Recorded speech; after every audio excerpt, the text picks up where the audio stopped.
Nous allons partager la parole de Dieu en lisant une lettre merveilleuse. C'est certainement l'une de mes lettres préférées, celle de l'apôtre Jean, deuxième épître de Jean. Voilà ce qui nous est dit. L'Ancien à Kyria l'élu et à ses enfants que j'aime dans la vérité. Et ce n'est pas moi seul qui les aime, mais aussi tous ceux qui ont connu la vérité, à cause de la vérité qui demeure en nous et qui sera avec nous pour l'éternité. Que la grâce, la miséricorde et la paix soient avec vous de la part de Dieu le Père et de la part de Jésus-Christ le Fils du Père dans la vérité et la charité. J'ai été fort réjoui de trouver de tes enfants qui marchent dans la vérité, selon le commandement que nous avons reçu du Père. Et maintenant, ce que je te demande, Kyria, non comme te prescrivant un commandement nouveau, mais celui que nous avons eu dès le commencement, c'est que nous nous aimions les uns les autres. Et l'amour consiste à marcher selon ses commandements. C'est là le commandement dans lequel vous devez marcher, comme vous l'avez appris dès le commencement. Car plusieurs séducteurs sont entrés dans le monde qui ne confessent point que Jésus-Christ est venu en chair. Celui qui est tel, c'est le séducteur et l'antéchrist. Prenez garde à vous-même, afin que vous ne perdiez pas le fruit de votre travail, mais que vous receviez une pleine récompense.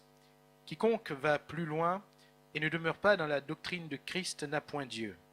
Celui qui demeure dans cette doctrine a le Père et le Fils. Si quelqu'un vient à vous et n'apporte pas cette doctrine, ne le recevez pas dans votre maison et ne lui dites pas salut. Car celui qui lui dit salut participe à ses mauvaises œuvres. Quoique j'eusse beaucoup de choses à vous écrire, je n'ai pas voulu le faire avec le papier et l'encre, mais j'espère aller chez vous et vous parler bouche à bouche, afin que notre joie soit parfaite. Les enfants de ta sœur, l'élu, te saluent. Amen. Gloire à Dieu. Jean, il va dire ici, le verset 8, qui peut nous interpeller, au verset 8, « Prenez garde à vous-même afin que vous ne perdiez pas le fruit de votre travail, et que vous receviez une pleine récompense. » Autrement dit, selon ce qu'on va faire, selon ce qu'on va dire, selon ce qu'on va penser, on peut perdre le fruit de notre travail. Est-ce que nous voulons ce matin réaliser que ce n'est pas l'assurance tout risque, hein? Ce n'est pas ça y est, je suis dans l'église, ça y est, je suis baptisé, ça y est, normalement tout va couler jusqu'à la venue du Seigneur. Paul va parler de ceux qui ont fait naufrage par rapport à la foi. Il va parler également de ceux qui ont abandonné la foi. Et quand on abandonne la foi, on n'est plus sauvé, parce que le salut ne s'obtient que par la foi. Donc, prenez garde à vous-même, afin que vous ne perdiez pas le fruit de votre travail, mais que vous receviez une pleine récompense. Paul va reprendre cette idée. Il va parler du fait d'avoir travaillé en vain. Il va parler du fait de frapper comme battant l'air, de courir comme à l'aventure.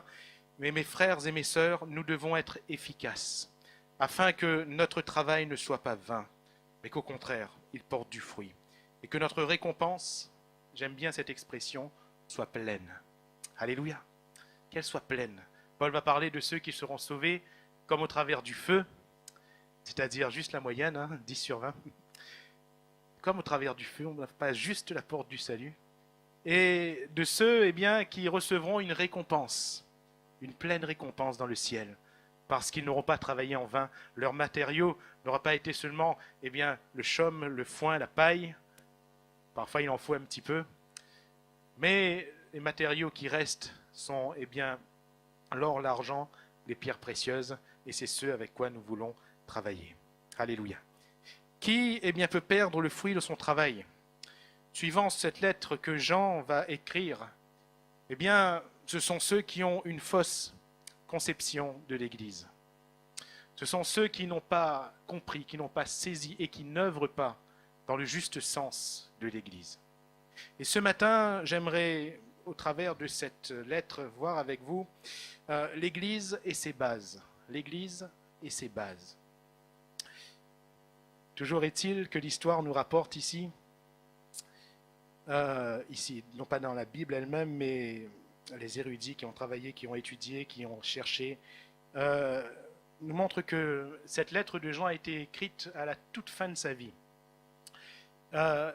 Après sa déportation donc à l'île de Patmos, où il va être prisonnier, et quand il va revenir, il va être déjà d'un certain âge, environ, certains le situent juste avant l'an 100, d'autres après, donc l'an 100, pas l'encens, le parfum, l'an 100, l'année numéro 100, après Jésus-Christ, donc la toute fin donc, de sa vie, il va écrire la deuxième épître, la troisième épître, et on voit que c'est quand même un homme qui a déjà une belle expérience et surtout une belle révélation.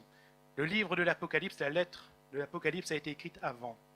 Donc il a déjà une révélation claire de ce qu'est l'Église, mais aussi une expérience. Et il va écrire cette lettre qui est très succincte, très courte, mais combien riche en enseignements, afin que nous ne perdions pas, afin que ceux qui allaient lire cette lettre ne perdent pas la juste vision de l'Église, ce qu'est l'Église. L'Église, c'est quoi? Premièrement, donc, l'Église, comment est-ce que nous la voyons dans cette lettre? Nous voyons nulle part le mot Église, mais nous voyons donc ce prénom, Kyria, ou pour lire justement, Curia. On pourrait croire donc en premier lieu que Jean s'adresse à une personne, c'est possible, mais nous pouvons comprendre que dans cette église qui était à l'époque persécutée, où les croyants étaient mis à mort, que pour écrire des lettres, souvent les auteurs comme Jean devaient user de codes, pour ne pas qu'on comprenne qu'il y avait telle église là, pour ne pas que les croyants donc aient leur vie menacée, ou du moins plus menacée qu'elle ne l'était déjà. Curia, c'est le féminin de Kurios, en grec, qui signifie Seigneur. Seigneur. Ou si vous préférez ici, Curia, la femme du Seigneur. La femme du Seigneur. L'Église, c'est la femme du Seigneur. Alléluia. L'épouse de Christ. L'épouse de Christ.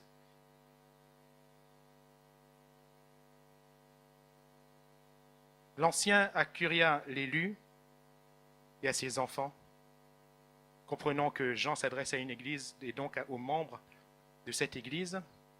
Alors, qu'est-ce que l'église? L'église, c'est premièrement l'élu. C'est ce que Jean dit ici, l'élu. Curia, l'élu.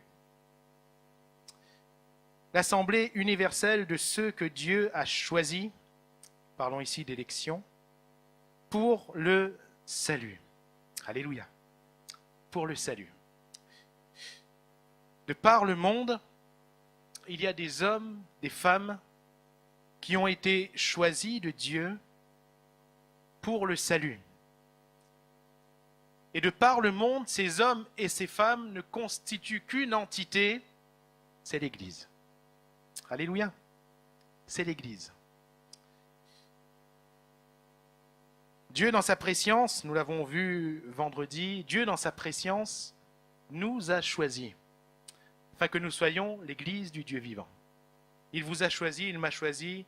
Ne me demandez pas pourquoi, je crois que jusqu'à la fin de ma vie, je me demanderai pourquoi, Seigneur, tu m'as choisi, moi. Pourquoi est-ce qu'il nous a choisis, nous? Mais nous sommes les élus de Dieu. Avant même la fondation du monde, il nous connaissait déjà. Avant même que nous ne soyons formés, alors que nous n'étions qu'une masse informe dans le sein de notre mère, il nous voyait déjà. Et son plan était déjà pleinement tracé pour nous. Ce plan qui commence par la croix de Christ. Parce qu'avant la croix de Christ, tant qu'il n'y a pas dans notre vie la croix de Christ, nous ne sommes pas encore entrés dans le plan de Dieu. Mais ce plan commence à la croix de Christ. Et ce plan donc, sur cette terre, s'aboutira par notre salut. Lorsque Christ nous prendra avec lui dans le ciel. Alléluia. Et tant que nous ne sommes pas près de lui, le plan n'est pas encore abouti. Il n'est pas encore abouti. Mais nous sommes élus. Nous sommes choisis. C'est ce que Paul va déclarer. Il nous a élus. Il nous a élus. Je vous citerai donc ce verset de Éphésiens 5, 27. Il nous est dit que Jésus va faire paraître devant lui cette Église glorieuse, sans tache, ni ride, ni rien de semblable, mais sainte et irrépréhensible. Alléluia. Autrement dit, il choisit, et c'est lui qui est en train de préparer son Église. C'est lui. C'est son travail, c'est son œuvre. Alléluia. Et nous sommes avec lui. Nous sommes avec lui. L'élu. L'élu. Nous sommes les élus qui forment l'élu. Mon frère, ma sœur, quand tu es dans ce lieu, quand nous sommes dans ce lieu, n'oubliez pas que tu es l'élu, que je suis l'élu. Nous sommes les élus de Dieu. Quand nous sortons de ce lieu, nous sommes toujours des élus. Quand je vais faire mes courses, je suis toujours un élu. Quand je vais à mon travail, je suis toujours un élu. Quand je vais m'endormir, je suis toujours un élu. Quand je me réveille, je suis un élu. Nous vivons en tant qu'élus. Alléluia. Alléluia. Selon le monde, selon les gouvernements, il y a des élus. Mais parfois, on a l'impression qu'ils ne sont élus que devant la caméra. Hein, vous avez remarqué? Qu'ils ne sont élus qu'avec un micro. Qu'ils ne sont élus que devant des foules, dans des conférences. Mais nous devons prendre conscience que nous sommes élus partout. Partout. Nous sommes les élus de Dieu. L'Église, le Curia, c'est l'épouse de Christ, donc, selon la signification, épouse du Seigneur, le féminin donc du Seigneur. L'épouse de Christ, parce qu'elle est aimée de Christ, elle est soumise à Christ, elle est attachée à Christ, et elle touche à la perfection par Christ. Toute la vie de l'Église est en fonction de Christ.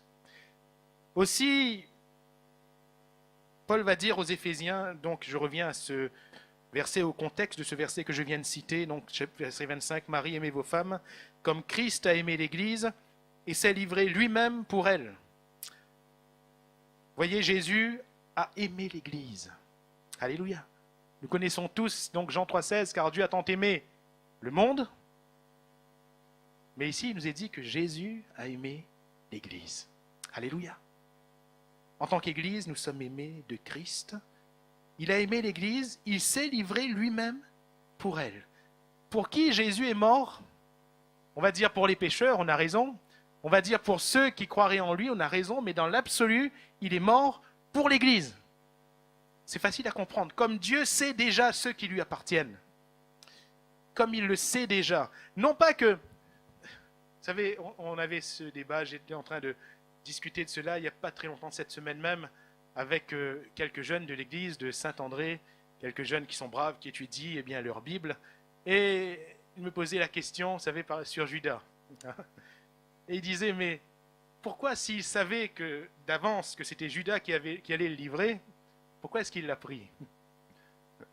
C'est une bonne question, pas vrai? Vous voulez répondre quoi à ça, vous? Ben donc Judas était condamné d'avance. Alors, il était condamné d'avance. Si on pensait à Judas et s'il fallait l'épargner, il ne fallait pas le prendre. Non, Judas n'était pas condamné d'avance.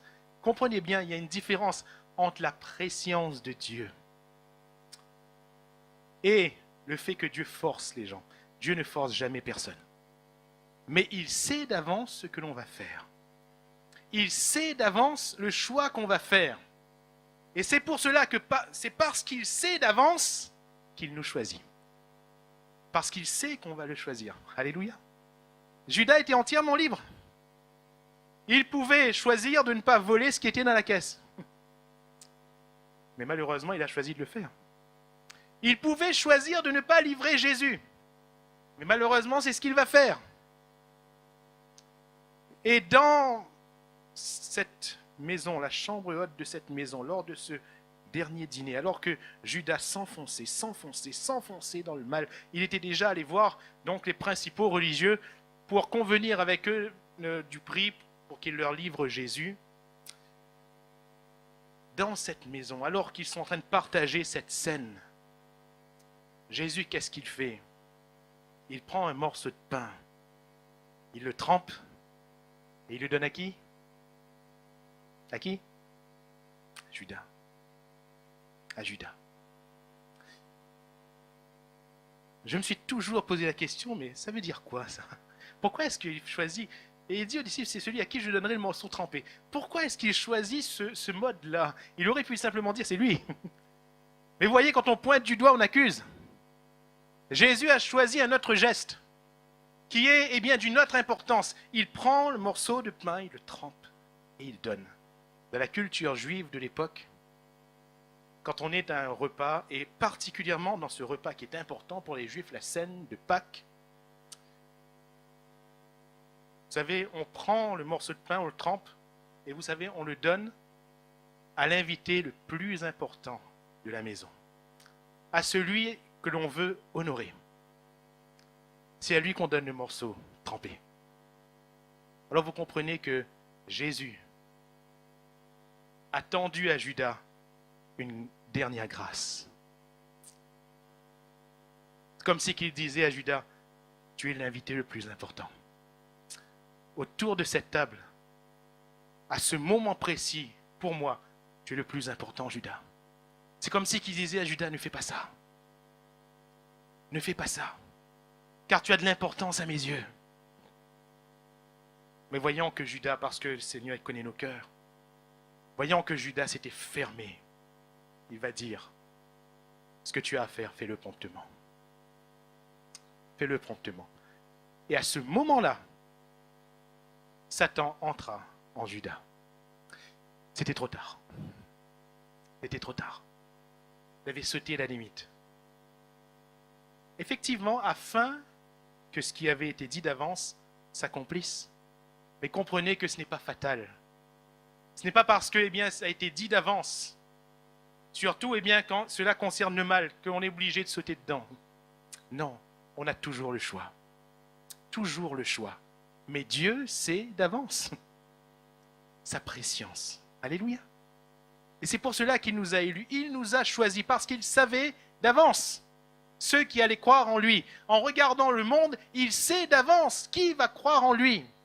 Non pas qu'il va forcer les gens à croire en lui. Non pas qu'il va en forcer d'autres à ne pas croire. Non. Il sait d'avance. Et c'est pour cela qu'il établit son plan. Parce qu'il sait d'avance. Alléluia. Le péché du jardin d'Éden n'a pas été un accident pour lui. Encore une fois, un autre jeune m'a dit, mes frères, s'il savait que Ève allait prendre du fruit, pourquoi est-ce qu'il a mis cet arbre dans le jardin? Ah, je vous amène des questions ce matin. Pourquoi est-ce qu'il a mis cet arbre dans le jardin? C'était facile. S'il ne voulait pas que l'homme pêche, il ne fallait pas mettre l'arbre. Et nous serions tous ensemble dans le jardin d'Éden. Ce matin, on ne serait pas dans cette chaleur. Il fait chaud dans votre pays. On ne serait pas ici. On serait dans le jardin d'Éden, de la présence de Dieu. Vous savez, le problème, c'est quoi? C'est ce que j'ai répondu à ce jeune. S'il n'avait pas mis l'arbre de la connaissance du bien et du mal, l'homme n'aurait pas eu le choix. Et si on n'a pas le choix, ça signifie qu'on n'est pas libre. Comprenez? Dieu nous laissera toujours libres. Mais quand nous avons choisi Jésus, alors nous sommes aimés de lui. Alléluia. Nous sommes son choix. Nous sommes choisis. Donc, comprenez que Dieu nous laissera toujours libres. Et concernant même une église, l'église de Laodicée, en l'occurrence, vous vous rendez compte, Jésus n'est plus dans l'église, Jésus est à la porte. Je me tiens à la porte et je frappe. Je me tiens à la porte et je frappe. C'est difficile, c'est dur d'essayer de concevoir une église, soi-disant de Jésus-Christ, mais où Jésus n'est plus. Jésus est à l'extérieur. Mais regardez la grâce du Seigneur, il veut quand même entrer. Alléluia. Il veut quand même entrer. Comprenez bien que l'épouse de Christ, l'Église, doit toujours être attachée à Christ. Toujours. Jésus doit être au centre de tout. Jésus doit être au centre de nos conférences, au centre de notre culte, au centre de toutes nos réunions annexes, au centre de toutes les activités. Nous devons trouver Jésus. Au centre de toutes nos relations, au centre de nos conversations. Ça ne veut pas dire qu'on tombe dans l'extrémisme. Non, pas du tout. Non, nous sommes des hommes et des femmes eh bien, nous sommes des gens normaux, mais Jésus vit dans nos cœurs. Et la bouche parle de l'abondance du cœur. Afin de la sanctifier par la parole, après l'avoir purifiée par le baptême d'eau, afin de faire paraître devant lui cette Église glorieuse, sans tache, ni ride, ni rien de semblable, mais sainte et irrépréhensible. Alléluia! Jésus est en train de nous préparer. Si tu trouves que ton frère ou ta sœur a des défauts, t'en fais pas, c'est normal. C'est normal. Si tu vois que ton frère ou ta sœur tangue un peu de temps en temps, qu'il y a des choses à rattraper dans sa vie, ne t'aigris pas, c'est normal. C'est pas la peine de lui montrer du doigt, c'est pas la peine de le voir comme un problème dans l'église. Non, non, c'est normal. Parce que Jésus est en train de travailler encore. Alléluia. Et il a besoin de me travailler encore. Il a besoin de nous travailler tous encore, afin de nous rendre sans tache, ni ride, sans reproche devant Dieu. Alléluia. Sainte, sainte, l'épouse de Christ. Troisième aspect de cette Église, donc l'élu, l'Église universelle, l'épouse de Christ, aimée de lui. L'Église, c'est aussi et surtout l'Église locale. Locale.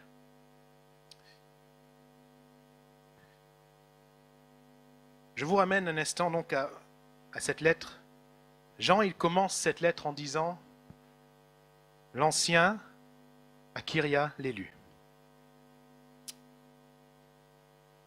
La question est de savoir, est-ce qu'il s'adresse à l'Église universelle? En conclusion de la lettre, qu'est-ce qu'il dit, verset 13? « Les enfants de ta sœur, l'élu, te saluent. » Si c'était l'Église universelle, c'est qui la sœur? Il s'adresse à une Église locale. Et il dit qu'une autre Église locale, qui est ta sœur, te salue. Alléluia. Quelle est la conception que Jean nous apporte de l'Église?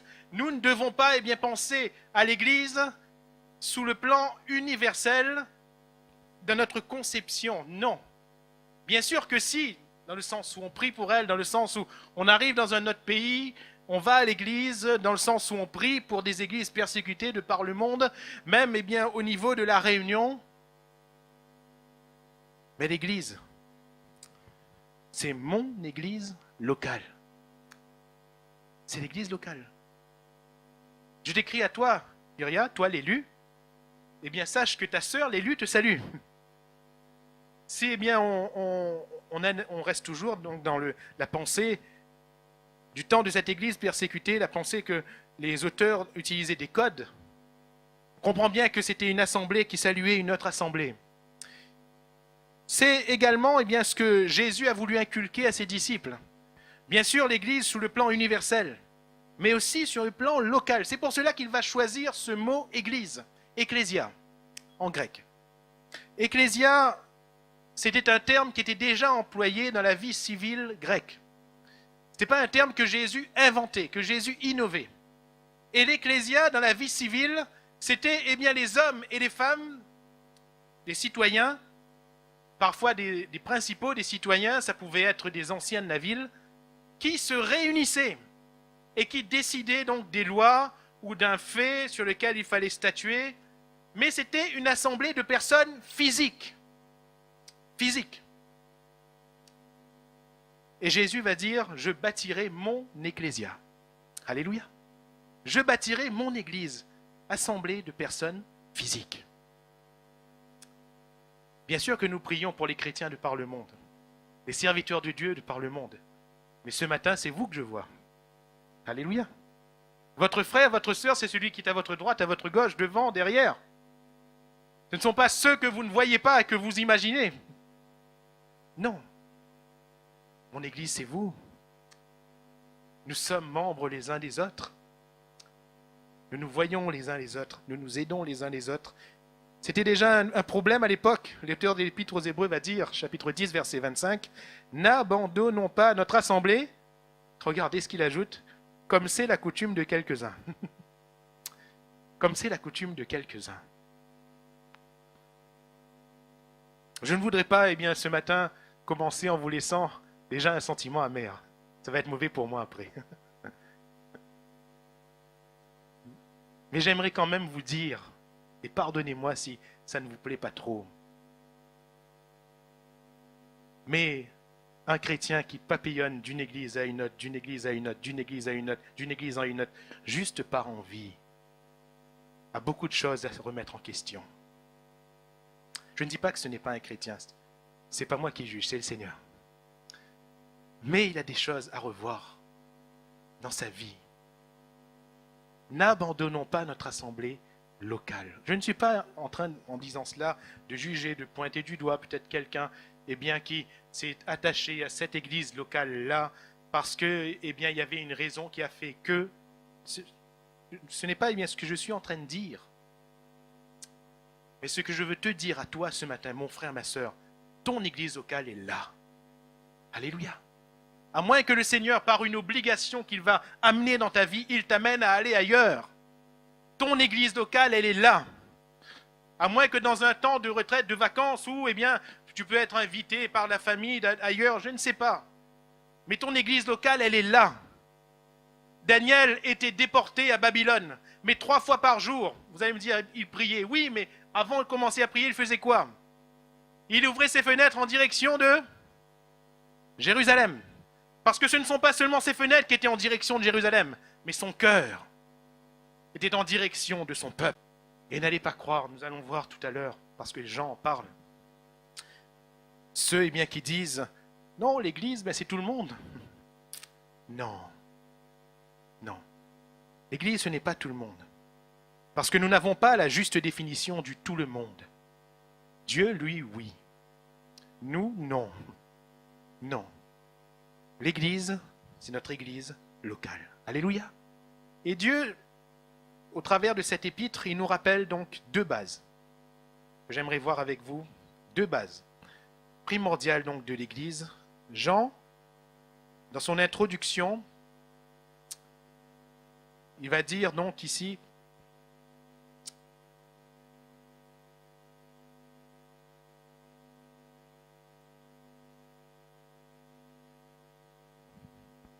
l'ancien Akéria l'élu à ses enfants, que j'aime dans la vérité, et ce n'est pas moi seul qui les aime, mais aussi tous ceux qui ont connu la vérité à cause de la vérité qui demeure en nous, et qui sera avec nous pour l'éternité, que la grâce, la miséricorde et la paix soient avec vous de la part de Dieu le Père, et de la part de Jésus-Christ, le Fils du Père, et regardez ce qu'il dit, dans la vérité et la charité, ou si vous préférez, l'amour. La vérité et l'amour. Nous pourrions parler de beaucoup d'attributs de l'Église, de beaucoup d'aspects de l'Église, mais ce matin, j'aimerais rester avec vous sur ces 2 bases de l'Église, la vérité et l'amour, qui s'équilibrent parfaitement. L'un sans l'autre est bancal, mais les 2 avec un équilibre parfait. L'Église a pour base, premièrement, l'amour, la charité. Aujourd'hui, quand on parle de charité, on n'a pas la bonne définition. On pense tout de suite aux associations qui aident les autres. On pense tout de suite à ceux qui aident le pauvre. Faire la charité. Mais dans le français exact aussi, ce terme charité désigne un amour parfait. Le terme grec, vous le connaissez, agapé, qui est l'amour de Dieu. Et c'est cet amour-là qui doit rester la base de l'Église. Jean va dire ici, et maintenant ce que je te demande, au verset 5, Kyria, non comme te prescrivant un commandement nouveau, mais celui que nous avons reçu dès le commencement, c'est que nous nous aimions les uns les autres. Alléluia. Jean, quand il s'adresse à cette Église, il leur dit, le commandement que je t'adresse, c'est-à-dire la première chose, ce qui est important, ce qui est primordial, c'est que nous nous aimions les uns les autres. Il ne dit pas que vous vous aimiez les uns les autres, mais il s'inclut. Et il dit que nous nous aimions les uns les autres. Et nous voyons que Jean aime déjà l'Église. Au verset 1er, l'ancien Akéria l'élu à ses enfants que j'aime. Alléluia. Mon frère, ma sœur, est-ce que tu aimes l'Église? Et je rappelle, l'Église, c'est pas entité. Non, l'Église, c'est tes frères, tes sœurs. Ce sont tes frères, tes sœurs, ce sont ceux qui t'entourent. Est-ce que tu aimes l'Église? Est-ce que tu aimes l'Église? L'amour, c'est le premier mobile de l'Église. Le lien de la perfection, va dire Paul. Le lien de la perfection. Je vais encore te montrer une voie par excellence. Par excellence. Je ne sais pas si vous avez déjà porté attention à ce 1 Corinthiens 13. Moi, quand je le lis, à chaque fois, je le lis, parfois je fais un bilan et je le lis, je dis, je suis encore loin. Je vous avoue ce matin, je suis encore loin, tellement loin. Tellement loin. Paul parle, eh bien, du fait de donner tous ses biens aux pauvres. C'est quand même énorme. De donner tous ses biens aux pauvres. Mais il dit, même si je fais ça, si je n'ai pas l'amour agapé, l'amour parfait, je ne suis rien. Mais comment est-ce qu'on peut donner ses biens aux pauvres sans amour? Il parle du fait de livrer son corps pour être brûlé. Jésus, par exemple, a donné sa vie pour nous. Il y avait eh bien ces chrétiens des premiers temps qui livraient leur corps pour être brûlés, afin de ne pas renier le Christ. Mais Paul dit, si je donnais même mon corps pour être brûlé, si je n'ai pas l'amour, je ne suis rien. Quand bien même je parlerai la langue des anges, si je n'ai pas l'amour, je ne suis rien, donc spirituel. On pourrait multiplier donc toutes ces belles actions qu'on pense être motivées par l'amour. Mais il dit, si je n'ai pas l'amour, je ne suis rien. Mon frère, ma sœur, tout ce que tu fais, tu peux le faire sans amour. Quel amour? Tu peux le faire avec un amour, oui, le tien. L'amour humain, l'amour sentiment. Par sentimentalité, on tape dans le dos. Par sentimentalité, on dit, eh bien, mon frère, ma sœur, allons boire un coup. Viens manger un coup la case. Mais on peut également le dire, mais par l'amour de Dieu. Ce sont deux choses différentes. Parce que par la sentimentalité, on ne va peut-être pas reprendre celui qui tombe. Parce qu'on va dire, il va être fâché avec moi. Mais dans l'amour de Dieu, si. Vous comprenez? Dans l'amour de Dieu, si. Pourquoi? Parce que dans l'amour de Dieu, on est en train de voir son frère, sa sœur en train d'aller vers la perdition. Alors on ne veut pas que ce frère, cette sœur aille vers la perdition. On veut vite reprendre. Et reprendre, ce n'est pas, eh bien, taper ou juger. Reprendre, ça veut dire reprendre. Pour ne pas que le frère et la sœur continuent de tomber. Reprendre. L'amour de Dieu. L'amour. Si je n'ai pas l'amour, je ne suis rien. Et j'aimerais que chacun de nous puissions ce matin réfléchir sur cet amour parfait. Cet amour parfait nous apprend à être ensemble, à vivre ensemble. L'église primitive, ce qui la caractérisait, ce n'était pas une église qui était riche. Ce n'était pas une église eh bien, qui avait tous les moyens techniques qu'on pourrait avoir aujourd'hui. Ce n'était pas une église qui avait peut-être la meilleure des organisations, puisque eh bien, dans Acte 6, à un moment donné, on voit que cette église va avoir un problème. Les diacres eh bien, vont être ordonnés pour la première fois. Mais dans cette église, il y a l'amour. Cette église vivait ensemble, était ensemble. Quand je dis vivait ensemble, ce n'est pas qu'ils dormaient dans le même lieu, ils se levaient dans le même lieu, ils restaient... Non, ce n'était pas ça. Chacun avait sa maison, chaque croyant avait son chez-soi.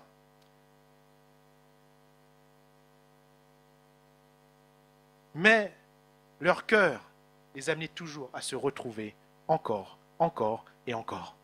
Et quand ils se retrouvaient, ce n'était pas par fait religieux, non.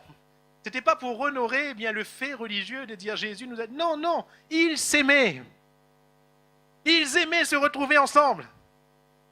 C'est ce que David va dire. Voici qu'il est doux, qu'il est agréable pour des frères de demeurer ensemble.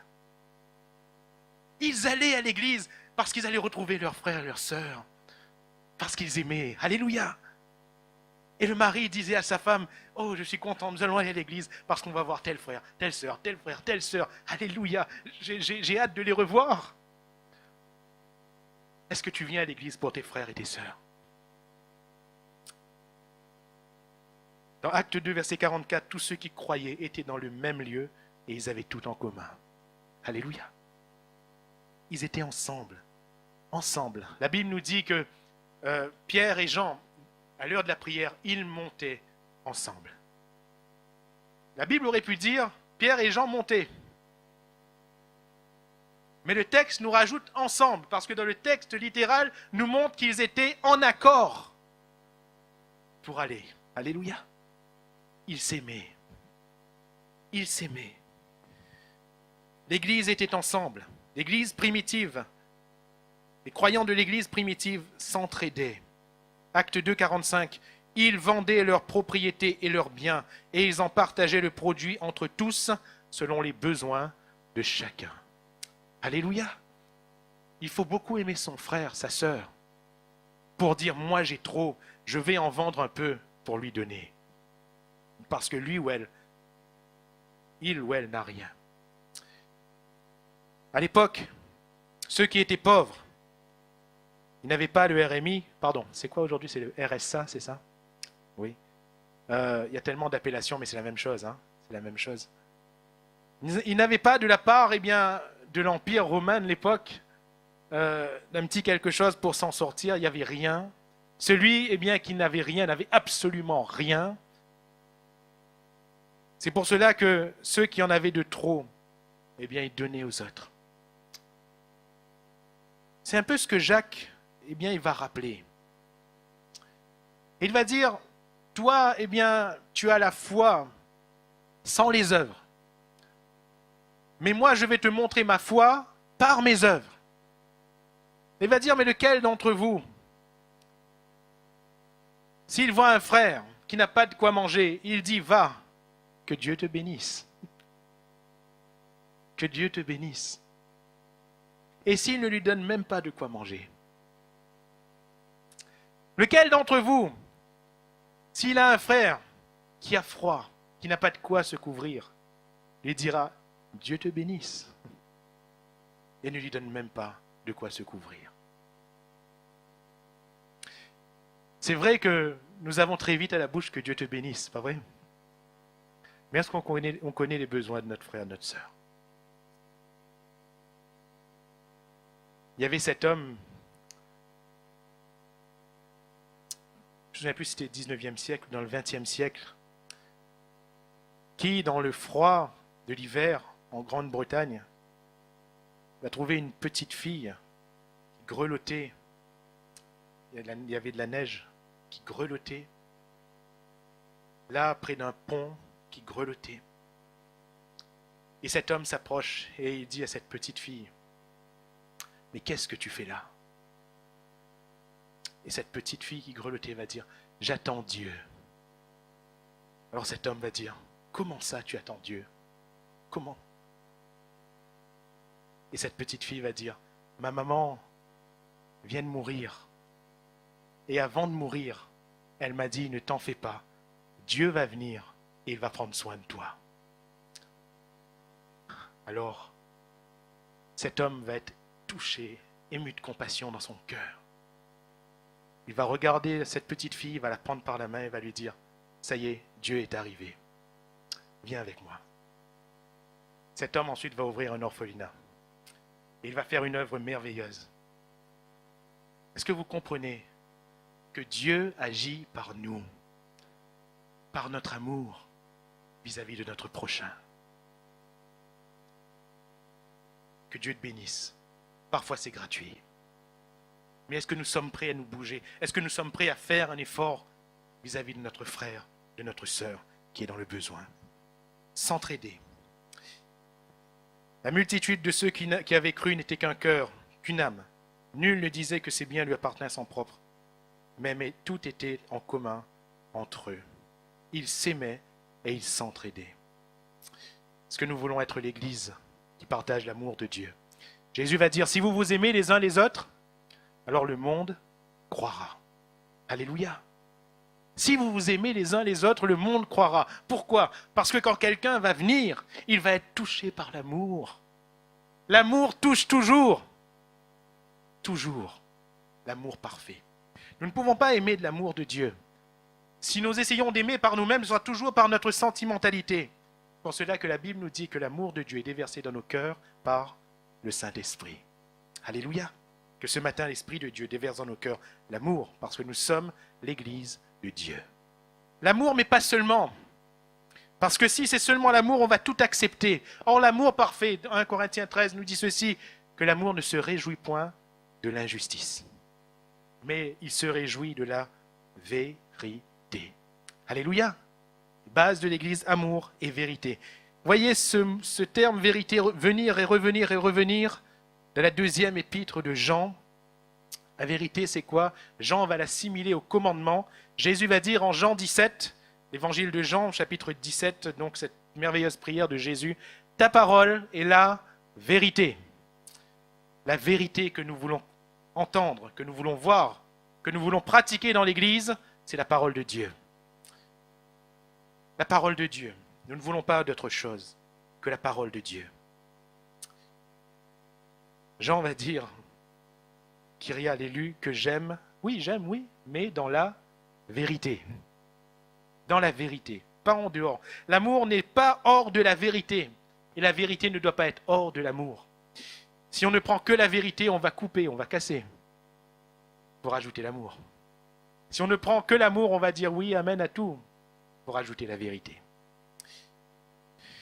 Quand on regarde du verset 1er jusqu'au verset 3, le verset 1er jusqu'au verset 3 qui constitue ce que j'appelle l'introduction de cette lettre, il nous est dit, l'ancien à l'élu, à Kyria, l'élu, à ses enfants, que j'aime dans la vérité, et ce n'est pas moi seul qui les aime, mais aussi tous ceux qui ont connu la vérité. Alléluia. Qui sont ceux qui aiment l'Église? Ce sont ceux qui aiment la parole de Dieu. Quand on aime la parole de Dieu, on ne peut qu'aimer l'Église. On ne peut qu'aimer notre prochain. Ceux qui ont connu la vérité. Il n'est pas dit, ceux qui savent la vérité dans un sens intellectuel. Non, qui ont connu. C'est-à-dire que la vérité est en eux. À cause de la vérité qui demeure en nous. C'est-à-dire que la vérité n'a pas été que le point initial. La vérité est restée dans leur vie et qui sera avec nous pour l'éternité. Que la grâce, la miséricorde et la paix, etc., etc.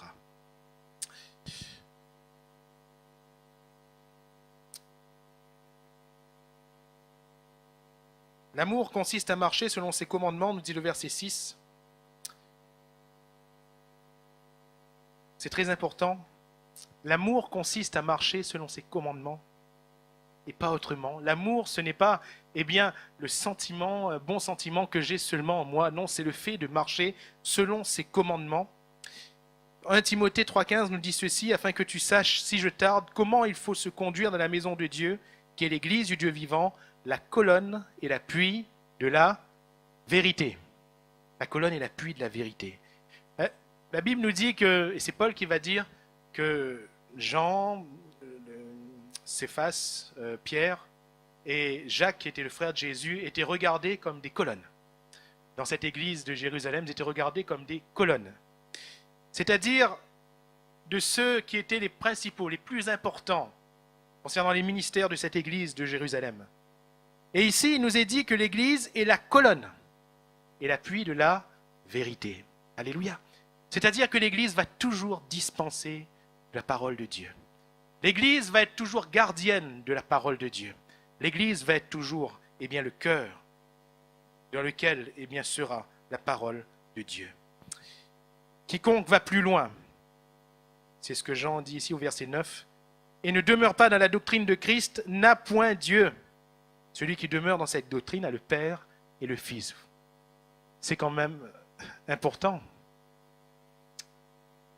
Le fait d'avoir la doctrine, et regardez bien ce mot, doctrine, la doctrine. Il y a les fausses doctrines, mais il n'y a qu'une seule doctrine, qu'une seule vérité. Celui qui va plus loin et ne demeure pas dans la doctrine de Christ n'a point Dieu. Dieu l'a quitté depuis longtemps. Il ne marche plus avec Jésus. Il peut avoir le mot Dieu à la bouche. Il peut avoir le mot Jésus à la bouche. Il peut avoir une voix miel en disant frère, sœur. Je ne sais pas si vous en avez rencontré, moi j'en ai rencontré de ces spécimens. Là. Ils viennent vous voir, frère. Frère. Vous direz déjà par la parole, ils vous caressent. Il y a un frisson qui passe dans le dos. Frère. Frère. Et ils viennent avec des fausses doctrines. Une fois, j'ai entendu un message par simple curiosité. J'avais vu eh bien, le titre de la pensée, ça m'intéressait, alors j'ai écouté donc, le partage et l'étude de cet homme. Et en écoutant, très honnêtement, allez, on va dire sur 10 minutes que j'ai écouté, parce que je n'ai pas écouté la suite après, sur 10 minutes, les 9 minutes étaient doctrinales. Et il y avait une seule minute qui s'écartait complètement de la doctrine. Alors je me suis arrêté. Je me suis arrêté. Parce que celui qui n'est pas de la doctrine de Christ n'a point Dieu. N'a point Dieu. Celui qui demeure dans cette doctrine a le Père et le Fils. Jean parle de séducteur. Vous voyez, il y a l'amour et il y a la séduction. Il ne s'agit pas ici du rapport entre eh bien, un homme et son épouse. Il y a dans l'amour eh bien, de la séduction, ça c'est normal. Ça c'est normal. Mais il s'agit ici, le terme séduction, littéralement, c'est l'ensorcellement, le fait d'être ensorcelé, être séduit. L'ensorcellement. Faites-moi confiance. Quand on prie, j'ai vu ça, pourtant je n'ai pas beaucoup d'années de ministère. Quand on prie pour les malades sont guéris. Quand on est bien pris pour les posséder, les démons sont chassés. Mais combien c'est dur d'enlever une fausse doctrine de l'esprit de quelqu'un. C'est un poison. C'est un poison. La personne a été séduite, ensorcelée. C'est un poison. On a vu dans l'église de Saint-André, à un moment donné, il y a 2 ans de cela, je crois, si ma mémoire est bonne, peut-être un petit peu plus, peut-être un petit peu moins, mais 2 ans, il y a eu une vingtaine de personnes qui sont venues à l'église d'un coup. Une vingtaine. Une bonne vingtaine. Et quand on leur a dit, eh bien, vous venez d'où, etc., ils ont dit, on vient de telle dénomination. Oh, tous étaient braves. Certains avaient compris ce qu'était la doctrine de Christ. Mais il y avait 1 ou 2, quand vous leur parliez, ils vous sortaient des choses un petit peu difficiles. Et je leur dis, mais qui vous a dit ça? C'est pas la Bible. Ils ont dit, mais c'est là-bas. C'est là-bas. Mais je leur ai dit, mais non, c'est pas comme ça. Ils étaient en train de marteler, si, c'est comme ça. Je leur dis, mais montrez-moi, c'est où dans la Bible? On ne sait pas, mais c'est comme ça. On ne sait pas, mais c'est comme ça. C'est comme ça. Une femme donc est venue pour la première fois. Sur la fin, elle vient me voir et elle me dit, viens, pasteur, donc priez pour moi. Elle me raconte ses problèmes. Et à Cambuston, quand une personne vient pour là ou les premières fois, quand la personne vient voir le pasteur et demande la prière, on s'attend, et pour vous dire comment est ce quartier, on s'attend à ce que la personne soit possédée. Quasiment 4 fois sur 5, hein, c'est le cas. Et puis, cette femme, elle est venue, alors elle m'a raconté ses problèmes, alors j'ai commencé à prier pour elle. Et en priant pour elle, elle a commencé à trembler, à donner des cris. On aurait pu dire, ça y est, c'est parti. Mais sur le coup, j'ai regardé, j'ai rien senti du tout. J'ai regardé cette femme qui commençait à faire des grognements, à serrer ses poings, à trembler. Je regardais, je dis, madame, calmez-vous, vous n'êtes pas possédée, hein? Calmez-vous. Elle a regardé, ah bon? Elle dit, non, vous n'êtes pas possédée. Vous n'êtes pas possédé. Et elle m'a dit, mais on m'a dit que il fallait... Alors d'abord je lui ai demandé, mais vous connaissez Jésus? Elle m'a dit, oui. Je dit, ah bon? Je lui ai demandé, vous êtes déjà passé par les eaux du baptême? Elle m'a dit, oui. Je lui ai dit, ah bon? Mais j'étais encore plus étonné. Et je lui ai dit, mais pourquoi est-ce que vous pensez que vous étiez possédé? Alors elle m'a dit, là où j'étais, on m'a dit que même quand on est passé par les eaux du baptême, il y a des racines qui sont là, qui reviennent. J'ai dit, oh, oh, oh, oh. Celui qui est en Christ est une nouvelle créature. Les choses anciennes sont passées. Toutes choses sont devenues nouvelles. Elle m'a dit peut-être, je l'ai coupé, je lui ai dit, il n'y a pas de peut-être, madame. C'est la parole de Dieu. Les choses anciennes sont passées, toutes choses sont devenues nouvelles. Vivez dans la nouveauté, ne vivez pas dans l'ancienneté. Vivez dans la nouveauté. Les fausses doctrines. L'Église, c'est la vérité. Alléluia. Ta parole est la vérité. La vérité.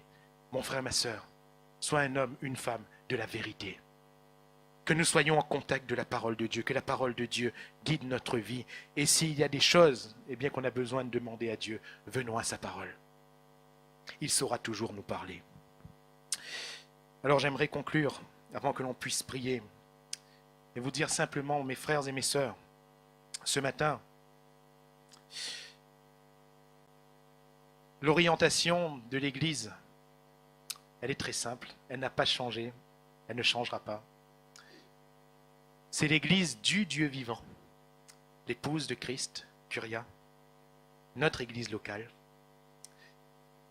qui a pour base, pour appui, l'amour et la vérité.